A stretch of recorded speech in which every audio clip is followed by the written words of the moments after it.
بسم الله الرحمن الرحيم.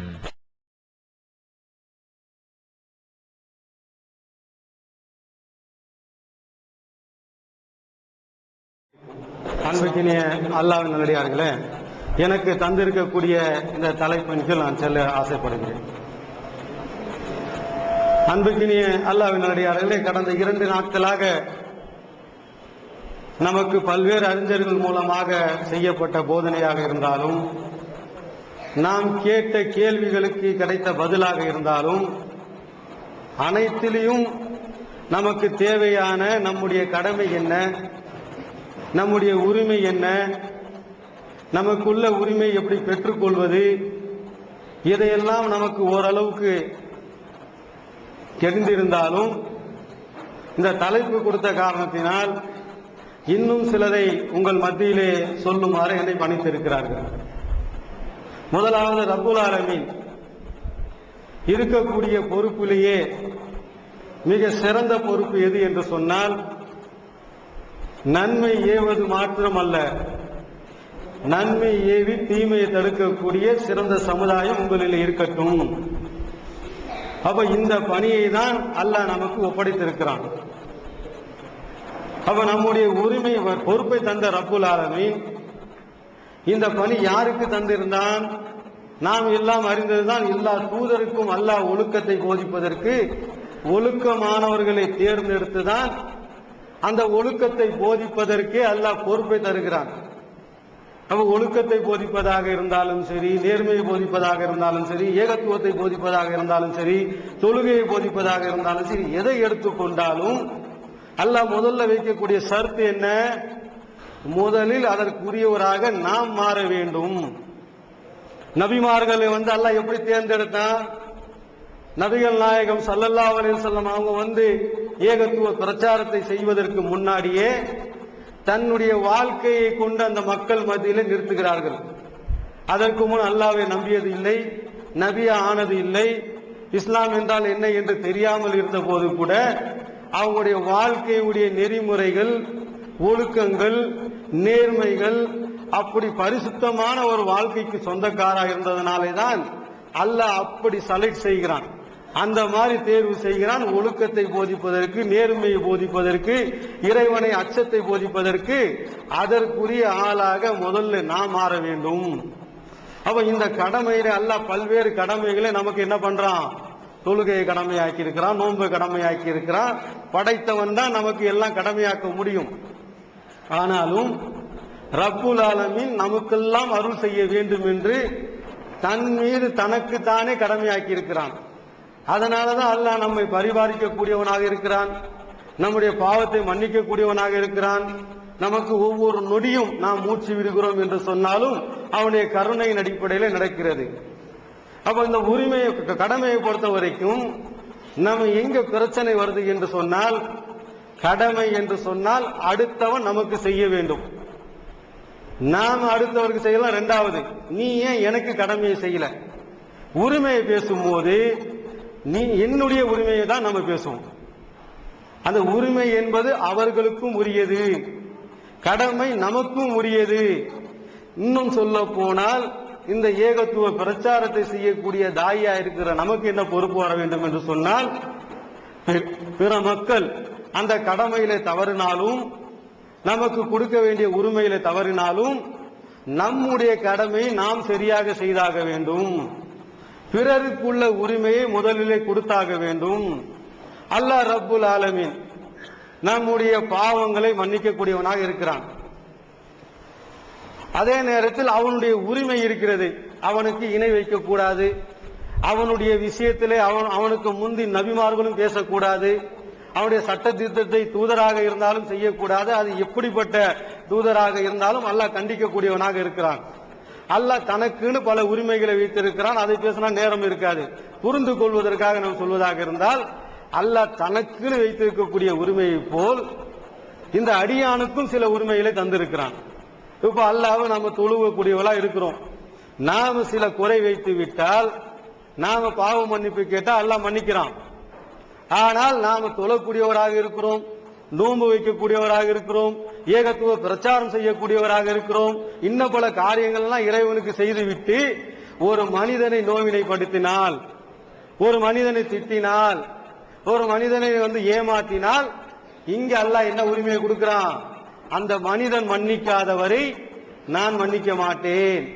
அல்லாஹ் மன்னிச்சா ஏதாவது செய்ய முடியுமா? இப்ப எனக்கு ஒருத்தன் அநீதி செய்துட்டான், அவனுக்காக அல்லாஹ் அவனை மன்னித்து விட்டால் என்னால் எதுவும் செய்ய முடியுமா? ஒட்டுமொத்த உலகம் சேர்ந்தாலும் எதுவும் செய்ய முடியுமா? எதுவும் செய்ய முடியாது. ஆனாலும் அல்லாஹ் நமக்கு என்ன கத்து தருகிறான் என்று சொன்னால், அவனுக்குள்ள உரிமை எது? அவன் பாதிக்கப்பட்டிருக்கிறான், அவன் மனம் குளிரும் வரை நான் அந்த விஷயத்தில் தலையிட மாட்டேன். ஏன் விஷயம் இருக்குதா? சொர்க்கவாசி என்று அதாவது தீர்ப்பு அளிக்கப்பட்ட பிறகும் சொர்க்கத்துக்கு போகக்கூடியவர்களை நிறுத்துவான்ல, இருங்க இன்ன ஆளுக்கு குடுக்கல் வாங்கல் இருக்குது, நம்ம எல்லாம் அறிந்திருக்கிறோம். அப்ப இந்த இடத்துல உரிமையை பற்றி அல்லாஹ் எந்த அளவுக்கு ஒரு மனிதனுக்கு உரிமையை தந்திருக்கிறான். நபிகள் நாயகம் ஸல்லல்லாஹு அலைஹி வஸல்லம் அவருடைய வாழ்க்கையை எடுத்துக்கொண்டாலும் அவர்கள் பிறருக்கு எப்படி உரிமையை தந்திருக்கிறார்கள். நம்ம அடிக்கடி கேட்டிருப்போம், இந்த பரீரா இந்த முகீஸ் என்ற கூடிய அந்த ஏழை அந்த அடிமை சஹாபிகள் மதீனாவுக்கு வந்திருக்கிறார்கள். சஹாபியும் அந்த அவருடைய மனைவி சஹாபி பெண்மணியும். அப்ப ஆயிஷா நாயகி என்ன பண்றாங்கன்னு சொன்னா, தன்னுடைய சொந்த பணத்துல பரீராவை விடுதலை செஞ்சிடறாங்க. விடுதலை செஞ்சிட்டா இந்த முகீஸ் என்ன பண்றாரு, அவங்களுக்குள்ள குடும்பத்துல எந்த குழப்பமும் இல்ல, ஒருத்தருக்கு ஒருத்தர் பிடிக்காதெல்லாம் எதுவுமே கிடையாது. ஆனாலும் அவங்க இவர் அடிமையாக இருக்கிறார். அடிமை என்று சொன்னால் அந்த காலத்துல மிருகத்தை விட மோசமான நிலை இருந்தது.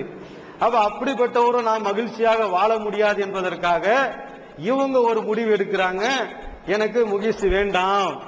அப்ப அந்த முகீஸ் என்னக்கூடிய அந்த சஹாபி நபிகள் நாயகத்தை சந்திச்சு என்ன சொல்றாங்க, இவங்க என்னை கூட வாழ மாட்டேன்னு சொல்றாங்க, நான் அவங்கள ரொம்ப நேசிக்கக்கூடியவனாக இருக்கிறேன், அழுது புலம்பி ஏதாவது நீங்கள் அவங்ககிட்ட பேசி எங்களை சேர்த்து வைங்க. அப்ப ரசூல் ஸல்லல்லாஹு அலைஹி வஸல்லம் அவர்களை அழைத்து அவங்க பல உபதேசங்களை சொல்றாங்க. பார்க்க பரிதாபமா இருக்கு, அவர் அறிவுரை சொல்ற மாதிரி எக்ஸ்கியூஸ் பண்ற மாதிரி கேட்கிறாங்க, நீ சேர்ந்து வாழ்ந்தா என்னமா? அப்ப அந்த அம்மா கேட்ட ஒரே என்ன கேட்கிறாங்கன்னா, இது உங்களுடைய சட்டமா இல்ல உபதேசமா? ரசூலுல்லாஹ் சட்டம் இல்லமா, உனக்கு மார்க்கத்துல நீ வேண்டனால் அவரை விவாகரத்து பண்ணி நீ வேற திருமணம் செய்யலாம், உபதேசம் தான், இதை நான் ஏத்துக்க மாட்டேன். அப்ப ஒரு அடிமை பெண்ணாக இருக்கிறாங்க. ரசூல் ஸல்லல்லாஹு அலைஹி வஸல்லம் அந்த அடிமை பெண்ணை அவங்களுடைய மனைவி தான் விடுதலை செய்யறாங்க.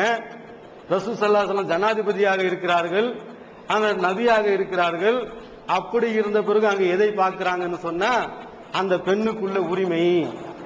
உபதேசம் செய்வது பெரிய விஷயம் இல்ல, அந்த உபதேசம் செய்வதற்கு மாதிரி முதல்ல நாம நடக்க வேண்டும். நம்முடைய உரிமை கேட்பதில் எந்த தப்பும் இல்லை, அடுத்தவுடைய உரிமையில நாம் கரெக்டாக நடக்க வேண்டும். ஏன் ரசூலுல்லாஹ்வுடைய பிரச்சாரத்தை விட அவருடைய நடைமுறையை பார்த்த உடனேதான் அதிகமான மக்கள் கவரப்பட்டார்கள். சுமாமா என்றவரை பக்கத்து நாட்டில் ரொம்ப அட்டூழியம் பண்ணிட்டு இருக்கிறான், அவரை கட்டி போட்டாங்களே.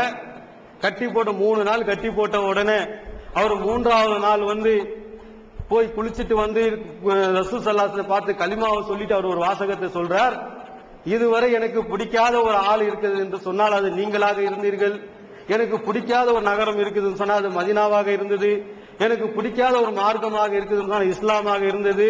அப்ப இஸ்லாம் என்பது பல இடத்துக்கு பிரச்சாரம் போயிருந்தாலும் நபிகள் நாயகத்தை பற்றி தவறாக கேட்டிருந்ததனால் அவர் கொடுமையாக பார்த்து கொண்டிருந்தார். அந்த 3 நாளிலே நபிகள் நாயகம் ஸல்லல்லாஹு அலைஹி வஸல்லம் அவர்கள் நடந்து கொண்டது, அவருடைய வணக்க வழிபாடுகள், தன்னுடைய தோழரோடு நடந்து கொண்டது எந்த விதமான எட்வெட்டு இல்லை, யாரிடத்திலும் கடுமையாக நடக்கவில்லை, அன்பாக நடக்கிறார்கள். இந்த செயல்முறை அவர்களை அப்படியே புரட்டி போடுகிறது. இன்றைய தினம் நான் சொல்கிறேன், எனக்கு உலகத்திலே பிடித்த ஒரு நகரம் என்று சொன்னால் அது மதீனா, பிடித்த மார்க்கம் என்று சொன்னால் இஸ்லாம், பிடித்த ஒரு முகம் இருக்கிறது என்று சொன்னால் அது உங்களுடைய முகம். அப்ப இந்த அளவுக்கு இஸ்லாம் நபிகள் இன்னும் சொல்ல போனால் இந்த ஜக்காத்து பணத்தை கேட்கக்கூடியவர் கூட நபிகள் நாயகத்தோட தோல்ல துண்டை போட்டு உங்க அப்பா விட்டதை கேட்கல, எனக்குரியதை கேளுங்க. அப்ப ரசூல் ஸல்லல்லாஹு அலைஹி வஸல்லம் அந்த தோழர்கள்லாம் கோவப்படும் போது கூட அவருடைய உரிமையை கேட்கிறார். ஒரு யூதர் ஒரு கடனை கொடுத்துட்டு நபிகள் நாயகத்தை திட்டி பேசுகிறார்கள், அதுக்கு சஹாபாக்கள் கோவப்படும் போது அது அவருடைய உரிமை. ஏன் இதை சொல்கிறோம் என்று சொன்னால், அடுத்தவுடைய உரிமையை நாம் கரெக்ட் செய்து விட்டோம் என்று சொன்னால் நம்முடைய உரிமை ஆட்டோமேட்டிக்காக வந்துவிடும். அதை பெற்றுதான் ஆக வேண்டும், அதற்கான வேலைகளை செய்வோம். ஆனால் பேசக்கூடிய நாம் அடுத்தவுடைய உரிமையை சரியான முறையில் கொடுக்க வேண்டும்.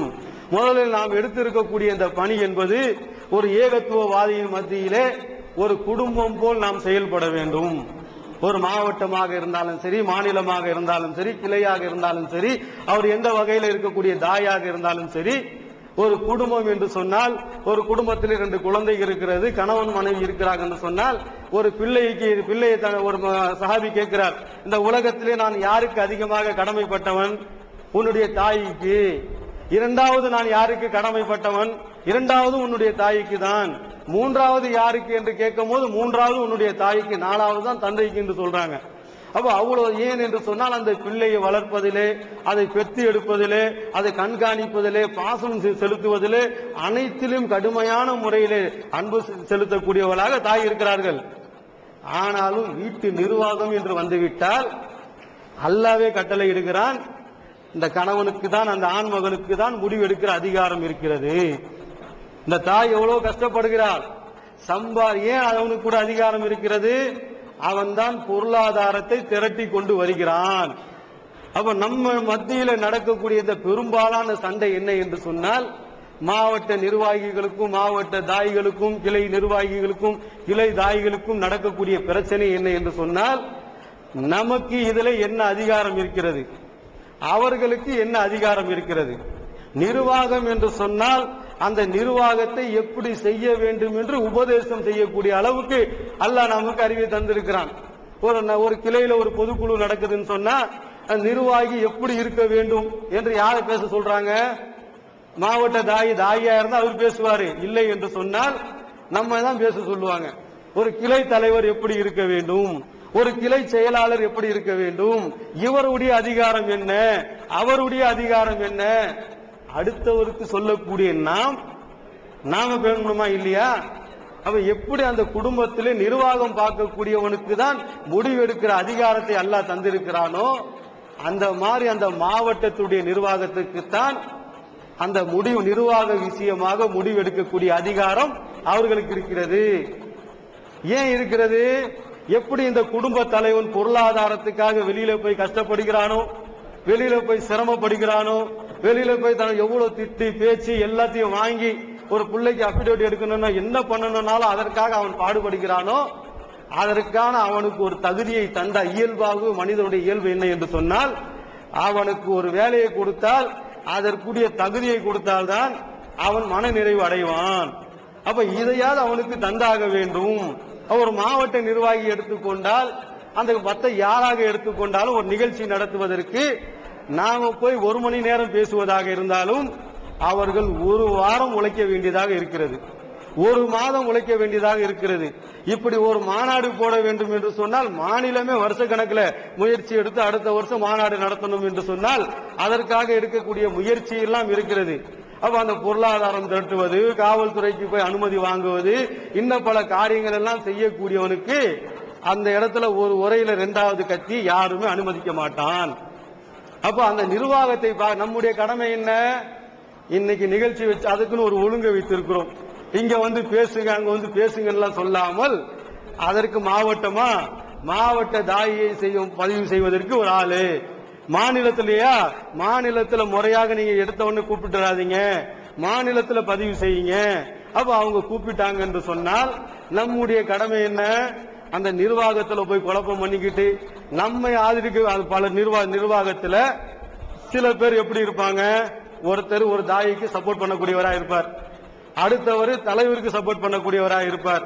அப்ப 2 பேரையும் இந்த மாதிரி இருக்கக்கூடாது, நீங்கள் அவர்கள் சொல்ற மாதிரி தான் நடக்க வேண்டும். இந்த தப்லீக் ஜமாத்துல எல்லாம் இந்த தாவா பண்ணுவாங்க. அவன் ஏன் எல்லா ஊருக்கும் அவனால அனுமதிக்கிறாங்கன்னு சொன்னா, போனவன அந்த ஊரே 1ஆம் நம்பர் சைத்தானா கூட இருப்பான், அந்த முத்தவல்லி வட்டி வாங்கக்கூடியவனா இருப்பான், இன்னும் பல காரியத்தை செய்யக்கூடியவனா இருப்பான். அவன் யார் என்று பார்க்க மாட்டான். நேரா அவனை போய் முசாபா பண்ணி இவனுக்கு மேல உள்ள ஹஜ்ரத் மாதிரி அவனை நினைச்சு, ஹஜ்ரத் உங்களை தான் சந்திக்க வந்திருக்கிறோம், இந்த பள்ளியில இருக்கிறோம், இந்த மாதிரி போய் தொழுகையை பத்தி தான் போய் சொல்ல போறான்.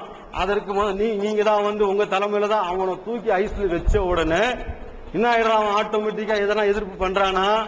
பள்ளியில வந்து ஃபேனை யூஸ் பண்ணிக்கோங்க, நீங்க அங்கேயே சாப்பாடு ஆக்கிக்குங்க, அங்கேயே படுத்துக்குங்க, அங்கேயே குளிச்சுக்குங்க, நம்மள உள்ள வராதுன்னு சொன்னவன் அவன் பள்ளியில இவ்வளவு செய்வதற்கு காரணம் என்ன என்று சொன்னால், அவன் அந்த அப்ரோச், அந்த அவங்க அணுகக்கூடிய அந்த முறை, அவன் மூஞ்சியே பார்த்தாவே அவன் கொடூரமாக நடந்து கொண்டவன் கூட அந்த தப்லீக் ஜமாத்துக்கு போனவன அப்படியே ஞான பழம் மாதிரி முகத்தை வைத்துக் கொண்டு, நீங்க என்னதை தான் கடுமையா பேசினாலும் அவன் சிரிச்சு கொண்டு, அப்ப அந்த மாதிரி ஒரு அணுகுமுறை ஏன் வைக்கிறான்னு சொன்னா, அப்ப இவனை கரெக்ட் பண்ணாதான் நாம அங்க செய்ய முடியும். அப்ப தலைவர் அதனால மார்க்கத்துக்கு முரணா செஞ்சா நம்ம அவரை கேட்கணுமா? அது இல்ல. அணுகுமுறையில் ஒரு அப்ரோச் இருக்க வேண்டும். முதல்ல பயான் பண்றது மட்டும் இல்லாமல் அவர்களிடத்தில் நாம மென்மையாக நடக்க வேண்டும். எப்படி இந்த சுமாமா ரசூலுல்லாஹ்வுடைய நபிகள் நாயகத்துடைய அணுகுமுறையை பார்த்து இஸ்லாத்துக்கு வந்தார்களோ, அப்படி அவர்கள் நம்மிடத்திலே கேட்கக்கூடியவர்களாக இருக்கணும். எப்படி கேட்கக்கூடியவர்களாக இருக்கணும்? ஒரு பிள்ளை தன்னுடைய தந்தை இடத்துல இதை சொல்லி வாங்கி கொடுங்க எப்படி தாய் இடத்துல கேட்பாலும், அந்த மாதிரி இந்த தாய் இடத்துல ஒரு சந்தேகம் உங்களை தான் கேட்கிறாங்க. அப்ப நீங்க என்ன பண்ணணும்? அவர் அப்படி செய்யறாரா? அப்ப நாம அவங்களுக்கு கத்து தரணும். இல்ல, நீ நேரடியா என்கிட்ட வரக்கூடாது, இது நிர்வாக சம்பந்தப்பட்டது, இது நிர்வாகத்து இடத்துல தான் நீங்கள் சொல்ல வேண்டும். அப்ப அவங்களிடத்துல அழகான முறையில் அணுகி இன்ன பல காரியங்கள் நீங்க திட்டம் இந்த மாதிரி செய்யுங்க, இந்த செயலை அப்படி பண்ணுங்க, இதை இந்த மாதிரி செய்யுங்கன்னு சொல்லி நாம அழகான முறையில் எடுத்து சொன்னோம் என்று சொன்னால் அங்க என்ன ஆகாது? நிர்வாக விஷயத்துக்காக நம்மளை முடிவு சொல்ல சொன்னாலும், ஒரு கருத்து ஒருத்தர் கேட்கிற, தனியா ஒரு செயலாளர் கேட்கிற, என்னுடைய கருத்து இதுப்பா, ஆனா நீங்க நிர்வாகத்துல முடிவு எடுத்துங்க, நாம அந்த இடத்துல என்ன பத்துவா கொடுத்துட கூடாதுன்னா, அப்படியா விசாரிக்காம தலைவர் செய்யறது தப்பு அப்படின்னு இவனை பண்ணும் சொன்னா இவன் நம்ம சைடு சேர்ந்துருவான். அப்ப இந்த நிர்வாக அங்க என்ன ஆகும்? அப்ப நிர்வாகத்துல குழப்பம் வந்தா தாவா பண்ணி நடக்குமா? நிர்வாகத்துல அவங்க பஞ்சாயத்தே சரியா இருக்கும். அப்ப அதுக்கெல்லாம் நாம் ஒரு சப்போர்ட்டா தான் இருக்க வேண்டுமே தவிர, அவர்கள் நம்முடைய கடமையை உணர்ந்து நம்முடைய பொறுப்பை உணர்ந்து அந்த நிர்வாகத்திலே குழப்பம் வராமல் அவர்களுக்கு அறிவுரை சொல்லிக் கொண்டு அதற்கு பக்கபலமாக இருக்க வேண்டுமே தவிர, நாமளே என்ன பண்ணிடக்கூடாது? நிர்வாகத்துல பூந்து குழப்பம் பண்ற மாதிரி, அதை கேப்சர் பண்ற மாதிரி, எனக்கு என்ன அதிகாரம் இருக்குது தெரியுமா? மரியாதை என்பது நம்மை தேடி வந்தாதான் மரியாதை. நாமளே கேட்டு வாங்கினா மரியாதையா? மரியாதை என்று நம்ம நடக்கிற முறையிலேயே என்ன ஆகும்? அது ஆட்டோமேட்டிக்கா நம்மளை தேடி வரும். நாம ஒரு பேசுறோம் என்று சொன்னால், அதுக்குதான் அல்லாஹ் ஆரம்பத்தில் சொன்ன மாதிரி ஒழுக்கத்தை உரியவர்கள் தான் ஒழுக்கத்தை போதிக்க வேண்டும். நாம சுபுக்கு கரெக்டாங்க தாயா இருப்பாரு, சுபுக்கு போக மாட்டாரு, தாயா இருப்பாரு, இன்னும் பல நல்ல காரியங்கள்ல போய் கலந்துக்க மாட்டாரு. அவரை தாயின்னு மதிச்சு மசூரா கூப்பிட்டு இருப்பாங்க, அதுல போய் கருத்தாவது சொல்லலாம். அல்லது எனக்கு நிகழ்ச்சி இருக்குது, என்னால வர முடியல, என்ன மசூரா பண்ண போறீங்க, சரி ஒரு ஆலோசனையை சொல்லிட்டு போலாம். அப்போ நாம சரியாக நடக்காமல் அவர்களுக்கு சொன்னோம் என்று சொன்னால், அது யாராக இருந்தாலும் அவருடைய வார்த்தை அவருடைய உள்ளத்துல போய் தைக்காது. அதனால்தான் உள்ளூர் சரக்கு விலை போவாதுன்னுவான். தாயிகள் ஏன் அடுத்த மாத்துறாங்கன்னு சொன்னா, இவரை தான் நம்ம பார்த்துக்கிட்டு இருக்கிறோமே, 5 வேளை தொலை சொல்லி தொண்டைக்கிளியே பேசுறாரு, இவரை சுபுக்கு காணா, இவர் ஊர்ல தான் இருக்கிறாரு. அப்ப நம்முடைய கடமை நாம முதல்ல உணரணும், நாம என்ன பொறுப்புல இருக்கிறோம், எந்த மாதிரியான வேலையை சுமந்து இருக்கிறோம். அப்ப இந்த வேலையில பிரச்சனைகள் வரதான் செய்யும். நாம் எடுத்திருக்கக்கூடிய பணியில அந்த பிரச்சனை வரும், ஏற்றுக்கொண்டுதான் இருக்கிறோம். பிரச்சனையே வராம இந்த பணியை செய்ய முடியுமா? நகைச்சுவைக்கு கூட சொல்லுவாங்க, ஒருத்தர் சாவாமல் இருப்பதற்கு ஒரு வழி சொல்றேன் அப்படின்னு பெரிய ஒரு ஞானி ஊர்ல சொன்னாராம். சாகாமல் இருப்பதற்கு வரினா அது ரொம்ப நல்ல வழியாச்சே. மனுஷன் ஒவ்வொருத்தனும் வாழ்வதற்கு தான் ஆசைப்படுகிறான். அவன் எவ்வளவு பெரிய நோயாளியா இருந்தாலும் கோடிக்கணக்கான ரூபாய் செலவானாலும் உயிரை காப்பாற்ற வேண்டும். அவன் ஊர் மக்களை எல்லாம் திரட்டி பெரிய மாநாடு போட்டு பந்தல் போட்டு அதிரத்தை வர வச்சு அவரை மைக்கில் எல்லாம் கொடுத்து மேடையை போட்டு விட்டா பல பேர் நாம் வாழ்வதனால் என்ன லாபம், எவ்வளவு நன்மை எல்லாம் பேசி முடிச்ச பிறகு இவர் ஏறி 2 வரியில பேசி முடிச்சிட்டார். சாகாமல் இருப்பதற்கு ஒரே வழி, மனுஷன் பிறக்காமல் இருக்க வேண்டும். அப்ப பிறந்துட்டாண்டா செத்துதாண்டா ஆகணும். அப்ப நம்ம இந்த பணியை சுமந்துதான் ஆகணும். எந்த பணியை? இந்த ஏகத்துவ பிரச்சாரம் என்ற பணியை சுமந்து விட்டோம். லா இலாஹ இல்லல்லாஹ் என்ற கலிமாவை நாம் ஏற்றுக்கொண்டோம். அல்லாஹ் இருக்கிறான் என்று சொன்னால் பிரச்சனை வராது. அல்லாஹ்வை தவிர வேறு யாரும் இல்லை என்று சொன்னால் பிரச்சனை வரும். அப்ப பேசிக்கிலே பிரச்சனை வரக்கூடிய விஷயத்தை தான் நம்ம கையில எடுத்திருக்கிறோம். பிரச்சனைகள் வெளியிலிருந்து வருவது 2வது. அப்ப உள்ளுக்குள்ளேயே வராமல் இருக்க வேண்டும் என்று சொன்னால் நம்முடைய நம்ம குடும்பத்தில் நம்முடைய பிள்ளை இடத்துல எப்படி நாம் மென்மையாக நடப்போம், எப்படி பாசத்தோடு நடப்போம், எப்படி நம்முடைய மனைவி இடத்துல எத்தனை பேர் உடைச்சு சொல்வதாக இருந்தால் எத்தனை பேர் மனைவி இடத்துல பிரச்சனைக்குரியவளாக இருப்போம். சண்டை போட்டு இருப்போம், அடிச்சு இருப்போம், திட்டி இருப்போம், அவன் நம்மளை திட்டி இருப்பா. அடுத்த நாள் சேராம புள்ள பெறாம இருக்கிறானா, அந்த அற்பமான அந்த சுகத்துக்காக அந்த மனைவியை திட்டினாலும் தாங்கிக் கொள்ளக்கூடிய நாம், நாளை அல்லாஹ் மறுமையில தரக்கூடிய மகத்தான கூலிக்காக நாம நிர்வாகத்தோடு பேச எத்தனையோ பேர் சக நிர்வாகியோடு பேசுவதில்லை, சக தாயோடு பேசுவதில்லை. ஏகத்துவ கொள்கையை தான் சொல்றாங்க. தவறு என்பவன் அனைத்து மக்கள் இடத்துல நடக்கக்கூடியதுதான். இவரை கண்டா அவர் முகம் திருப்பிக்கிறது, இவரை கண்டா இவர் முகம் திருப்பிக்கிறது. ரெண்டு பேரும் சண்டை போட்டுக்கிட்டாங்க, நீங்க வந்து உபதேசம் பண்ணா இவருக்கு என்ன லாய்க்கு இருக்கு? முதல்ல நம்ம தகுதியை பார்க்கணுமா இல்லையா? அடுத்தவன் ரெண்டாவது என்ன அப்படி என்ன மோசம் பண்ணிட்டாங்க, எல்லாத்துக்கும் நமக்கு வழிமுறை இருக்குதா இல்லையா? மார்க்கம் காட்டி தந்திருக்குதா இல்லையா? கொள்கைக்கு நேர் மாற்றமா இருந்தா அவனோடு பேசவானா? அல்லாவுக்காக ஒருத்தனை பகைத்துக் கொள்ளலாம், அல்லாவுக்காக ஒருத்தனை நேசிக்க வேணும் இல்லையா? அப்ப இந்த கொள்கையில் என்ன நம்மளை தவறா ஒரு முடிவு பண்ணிட்டாரு, சரி தவறா முடிவு பண்ணிட்டு அவர் தவறா நடந்து விட்டதுன்னு சொல்லி மன்னிப்பு கேட்டா மன்னிக்க வேண்டியது தானே? அபூபக்கர் சித்திக்குடைய வரலாறு நம்ம சொல்றோமே, உமருடைய வரலாறு சொல்றோமே, அவங்களுக்கு மத்தியில சண்டை வந்தது, ரெண்டு பேரும் ஓடி போய் என்ன நீங்கள் மன்னிச்சிருங்க உங்களை நான் மன்னிச்சிருவேன்னு பேசக்கூடியவளா இருக்கிறோம். ஆனால் எவ்வளவு ஒட்ட வச்சாலும் இல்ல. அப்ப இந்த தன்மை நம்மிடத்துல இருந்தால் என்ன அந்த ரிசல்ட் வரும்? நம்மை பார்த்து அடுத்த கீழ்நிலையில உள்ளவர்கள் என்ன முடிவுக்கு வருவார்கள்? பிரச்சாரம் செய்தால் மட்டும் அது போய்விடுமா அல்லது நடக்க வேண்டுமா? அப்ப நம்முடைய கடமையை நாம மறுக்கிறோம். ஏதாவது ஒரு வழியில முழுமையா தானே வரணும். புதுக்குழி சில்மி காப்பா இந்த மார்க்கத்தில் முழுமையாக நுழைந்து விடுங்க தானே அல்லாஹ் சொல்றான். நான் ஏகத்துவவாதி, உறுப்பினர் கார்டு வாங்கிட்டேன், மாவட்ட தாய் கார்டு வாங்கிட்டேன், ஜும்மாவுக்கு கூப்பிட்டா போவேன், என்னுடைய நடத்தை நீ கேட்க கூடாதுன்னு சொன்னா அது என்ன விளைவை ஏற்படுத்தும்? அல்லாஹ் இப்படிப்பட்டவர்கள் இந்த வேண்டாம் நமக்கு மாவட்ட தலைமை வந்து புள்ளி போட்டுரும். அல்லாஹ் புள்ளி அப்படியா போடுவான்? உயிரை கொடுத்திருப்பார் போய் போர்ல போய், அவருக்கு அல்லாஹ் உயிரை கொடுக்கலன்னு நீ எனக்காக சாகலன்னு முடிவு எடுத்துருவானே.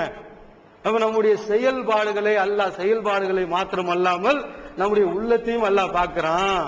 அப்ப அந்த தன்மைக்கு தகுந்தவாறு அடிக்கடி நம்ம சொல்லுவோம், ஒரு நல்ல தண்ணி இருக்குதுன்னு சொன்னா அந்த தண்ணியுடைய தன்மை என்ன? எந்த பாத்திரத்தில் ஊற்றுகிறோமோ அதற்கு தகுந்தவாறு தன்னை மாற்றிக்கொள்ளும். எந்த பொறுப்பை நாம் எடுத்திருக்கிறோமோ அந்த பொறுப்புக்கு தகுந்தவாறு நம்மை நாம் மாற்றிக்கொள்ள வேண்டும். ஒழுக்கத்தை பத்தி எல்லாம் சொல்லியிருப்பாங்க. அந்த பேசுவதிலே நாம் மென்மை இருக்க வேண்டும். ரெண்டு பேர் சண்டை போட்டுக்கிட்டானா ஒரு தாய் உள்ள பூந்து அவர் பயானம் அவ்வளவு சூப்பரா பண்ணுவாரு. ஆனால் அவர் சண்டை போட ஆரம்பிச்சா சுபானல்ல காது குத்து கேட்க முடியாது. நிர்வாகத்துக்கு கம்ப்ளைண்ட் வருது. அப்ப இந்த தன்மை இருந்தா என்ன ரிசல்ட் ஏற்படுத்தும்? அதுவும் சபையில வச்சு இதையெல்லாம் ஒருவரை குத்தி காட்டுவதற்காக சொல்லல. இது நம்ம இடத்துல எதை பாதிக்கும், எதற்கு நம்ம உயிரை கொடுத்து இந்த கொள்கையில இருக்கிறோமோ, எதற்கு நம்ம பாத்தியா ஊதி சம்பாதிக்காம நம்முடைய சொந்த காசை போட்டு இதுல இருக்கிறோமோ, இது நாளைக்கு பயன் தரவில்லை என்றால் எதற்கு இந்த உலகத்தை இழக்க வேணும்? அப்ப இழப்பதற்கு ஒரு தகுதி வேணுமா இல்லையா? ஒன்னை அடைவதற்கு தானே ஒன்னு இழக்கணும். ஒன்றை அடைய வேண்டும் என்று சொன்னால் ஒன்றை இழக்காமல் அடைய முடியாது. அப்ப இதையும் இழந்து அதையும் இழந்து எதுக்கு அது பிரயோஜனம்? அப்ப இந்த மாதிரி நம்முடைய வாழ்க்கையில இது சர்வ சாதாரணமாக ஒரு ஏகத்துவ உறுப்பினர் இடத்துல இருக்கக்கூடிய அந்த தன்மை கூட சில தாய்கள் இடத்துல இருக்குதுன்னு சொன்னா இது நம்ம மாற்றிக்கொள்ள வேண்டும். அடுத்தவங்களுக்கு உபதேசம் செய்யலாம். ரெண்டாவது, முதல்ல நம்மை நாமே மாற்றிக்கொள்ள வேண்டும். நம்முடைய பொறுப்பை நாம் உணர வேண்டும், நம்முடைய கடமை நம்முடைய உணர வேண்டும். அப்பதான் அடுத்தவுடைய பொறுப்பை பத்தி நம்ம பேசவே முடியும். அப்ப இந்த தன்மை என்ன வரணும்? நிர்வாகம் என்று சொன்னால் அதற்கு அவர்களுக்கு சில ரைட்ஸ் இருக்குது. நீங்க அவனுக்குள்ள ரைட்ஸ் கொடுத்து பாருங்க. அவங்களுக்கு அவங்க வாலண்டரியா அவங்களை கூப்பிடுவாங்க. உங்களையே கூப்பிட்டாங்கன்னா கூட நீ தான் தலைவர், நீ நல்லா செய்யற சைக்காலஜி மனுஷன் என்னன்னா நல்லா செய்யாதவனை கூட நீ முடிவெடுத்தா நல்லா இருக்குன்னு சொல்லி பாருங்களேன், அவனுக்கு எங்கேயோ தூக்கி வச்ச மாதிரி இருக்கும். யாரையும் புரிந்து கொள்வதற்காக ஒரு சம்பவத்தை சொல்றேன். திருவள்ளூர் மாவட்டம் தலைவராக இருந்தோம். அப்ப தலைவராக இருக்கும் போது அடிக்கடி போய் என்ன பண்ணுவோம், மாவட்ட பொதுக்குழு எல்லாம் நடத்துவோம். அப்ப நடத்தும் போது என்ன பண்ணுவோம், அண்ணனை போய் கேட்போம், எங்க மாவட்ட எல்லா இடத்துலயும் நடக்கிற பஞ்சாயத்து தானே, எங்க ஊருக்கு பொதுக்குழுக்கு வரல, மீட்டிங்க்கு வரலன்னு கேட்போம்.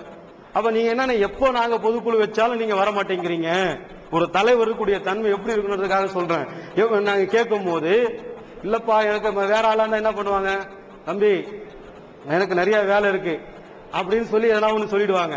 ஆனா அவர் என்ன சொல்றாருன்னா, உங்க மாவட்டத்துல உங்க கண்ட்ரோல்ல இருக்குது, நான் எங்க பொதுக்குழு, நீங்க பல இடத்துக்கு போறீங்க, எங்க மாவட்டத்தை புறக்கணிக்கிறீங்க, நம்ம போய் ஒரு குறையை வைக்கிறோம், என்னால வர முடியாதுன்னு சொல்லலாம்.